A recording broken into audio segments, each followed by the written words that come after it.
एक बार महर्षि दुर्वासा घूमते घूमते एक मनोहर वन में गए।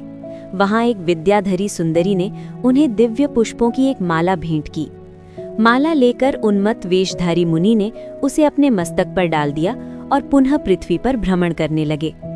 इसी समय दुर्वासा जी को देवराज इंद्र दिखाई दिए। वे ऐरावत पर चढ़कर आ रहे थे।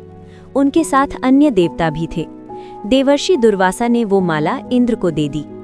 देवराज इंद्र ने उसे लेकर ऐरावत के मस्तक पर डाल दिया। ऐरावत ने माला की तीव्र गंध से आकर्षित होकर उसे सूंड से उतार लिया और अपने पैरों तले रौंद डाला। माला की दुर्दशा देखकर महर्षि दुर्वासा क्रोध से जल उठे और उन्होंने इंद्र को श्री भ्रष्ट होने का शाप दे दिया। उस शाप के प्रभाव से इंद्र श्री भ्रष्ट हो गए और संपूर्ण देवलोक पर असुरों का शासन। समस्त देवता और असुरों के संत्रस्त होकर इधर उधर भटकने लगे। ब्रह्मा जी की सलाह से सभी देवता भगवान विष्णु की शरण में गए। भगवान विष्णु ने उन लोगों के साथ मिलकर क्षीर सागर को मथने की सलाह दी। भगवान की आज्ञा पाकर देवगुणों ने दैत्यों से संधि करके अमृत प्राप्ति के लिए समुद्र मंथन का कार्य आरंभ किया। मंदराचल की मथानी और वासुकी नाग की रस्सी बनी। भगवान विष्णु स्वयं कच्छ पूर्मा धारण करके मंदराचल के आधार बने।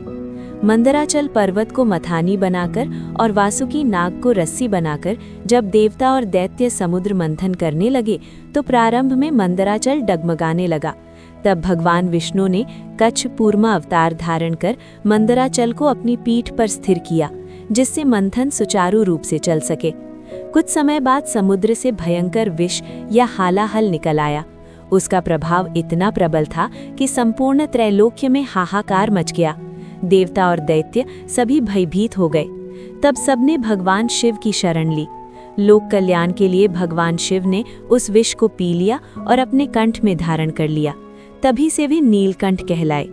इसके पश्चात समुद्र से एक एक करके अनेक दिव्य वस्तुएं प्रकट होने लगी। कामधेनु, उच्चैश्रवा अश्व, ऐरावत हाथी, कल्प वृक्ष, कौस्तुभमणि, अप्सराएं और अंत में देवी लक्ष्मी प्रकट हुईं। देवी लक्ष्मी ने भगवान विष्णु को अपने पति रूप में स्वीकार किया और उनके वक्षस्थल में निवास करने लगी। अंततः समुद्र से धन्वंतरी भगवान अमृत कलश लेकर प्रकट हुए।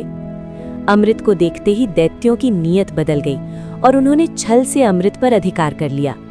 तब भगवान विष्णु ने मोहिनी रूप धारण कर दैत्यों को मोहित किया और बुद्धि से काम लेकर अमृत देवताओं को पिला दिया।